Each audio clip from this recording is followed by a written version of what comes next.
siguro mga, ayan, 6 na piraso siyang malalaki. Siyempre, meron akong spaghetti pasta. Ano siya? Linguine. Tapos, meron akong zucchini. Ayan, zucchini green. Tapos, may, ito siya, tomato paste.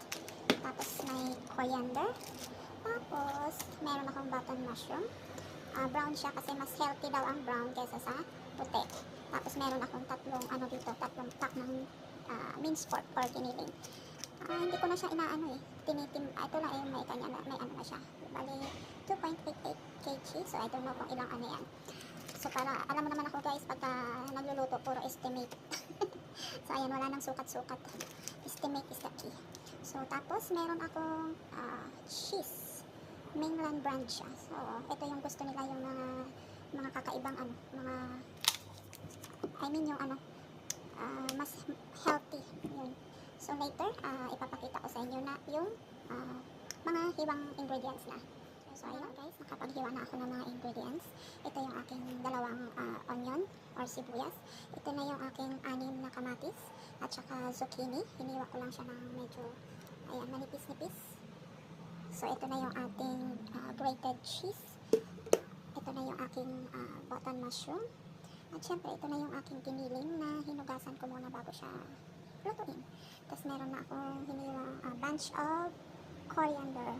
Tapos, syempre, ito yung ating main ingredients ang pasta. So, syempre, napakadali lang naman maglaga nito. So, ito na nga.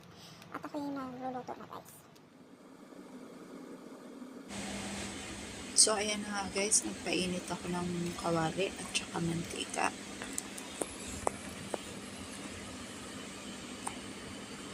So, ang unang nilagay ko ay yung sibuyas. Isaute lang natin hanggang maging transparent yung sibuyas. So, ayan na nga, kulay ano na siya, transparent na siya. So, isunod natin yung kamatis.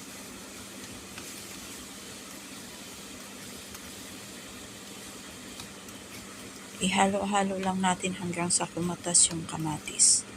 Kasi yan ang pinakasos na natin. So, ayan na nga siya, oh. Makatas na siya. So, ayan, halo-halo pa din. So, ayan, medyo makatas na talaga siya. Medyo masakit ang aking lalamunan, guys. So, pasensya na. So, ayan yung giniling ko. Parang, pinakatas ko siya. Patuyuin ko siya hanggang sa yung wala na siyang sabaw. Kasi, pagka ihalo mo kaagad doon sa kamatis, magiging masabaw na yung ating spaghetti. So, ayan. Medyo durug-durugin lang natin kasi medyo lumpy-lumpy yung kanyang buo-buo yung kanyang texture. So, ayan, medyo malapit na. Tatakpan lang natin uli yan para maging, mag-less yung kanyang sabaw.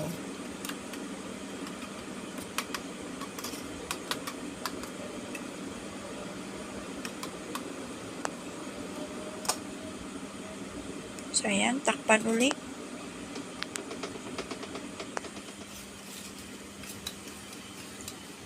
So, ayan, medyo tuyo na siya. Ayan. Ready na siyang i-transfer doon sa may pinakatas natin na kamatis. So, nilagyan ko lang pala siya dyan ng half tablespoon ng pink salt. So, ayan lang bali guys yung niya, pampalasa. Bukod sa cheese yun. Ayan, nilagay na natin siya ng sa kamatis. Hinalo na pala siya sa kamatis. At saka sibuyas.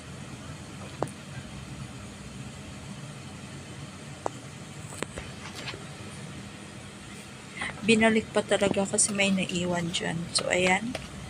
Halo-halo lang guys hanggang sa mag-blend ang giniling dun sa kamatis. So, ayan. Malapit na yung ating natural sauce ng spaghetti. Wala siyang madaming ingredients at saka preservatives. So, ayan. nilagay ko na yung ating fresh zucchini.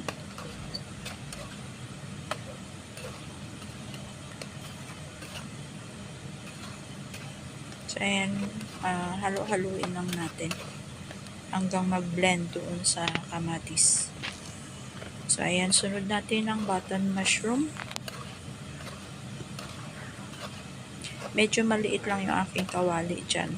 Pero mamaya, pag nag-juice na lahat dyan, iimpis na yan.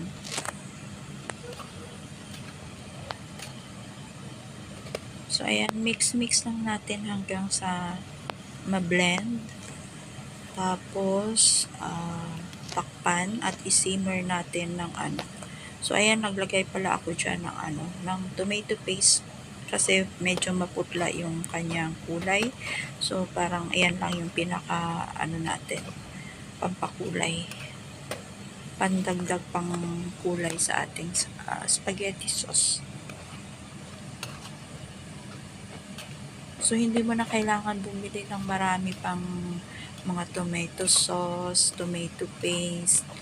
And bali, ayan lang tomato paste, maliit lang, mga 1-2 kutsara. So, hindi ako kontento dyan ng kulay.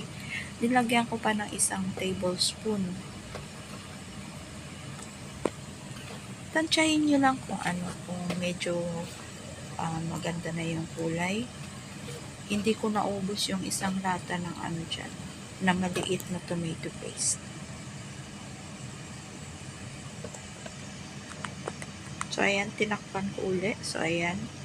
See, ang katas niya na masyado.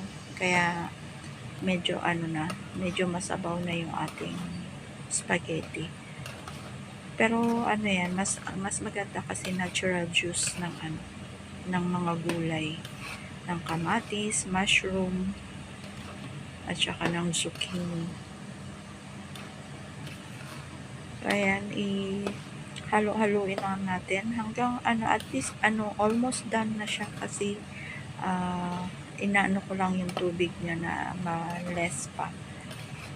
Hanggat maaari, half cook lang sana yung gulay dyan. So, ayan. Patapos na siya.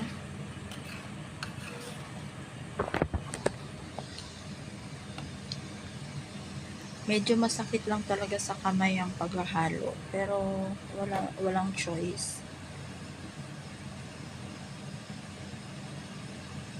So, ayan guys, yung coriander na yan, mamaya ko ilalagay yan pagka yung malapit na silang kumain. Kasi initin ko pa uli yan.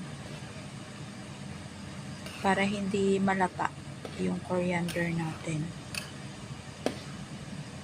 So, ayan, diba, napaka-simple at saka napaka-healthy na spaghetti sauce.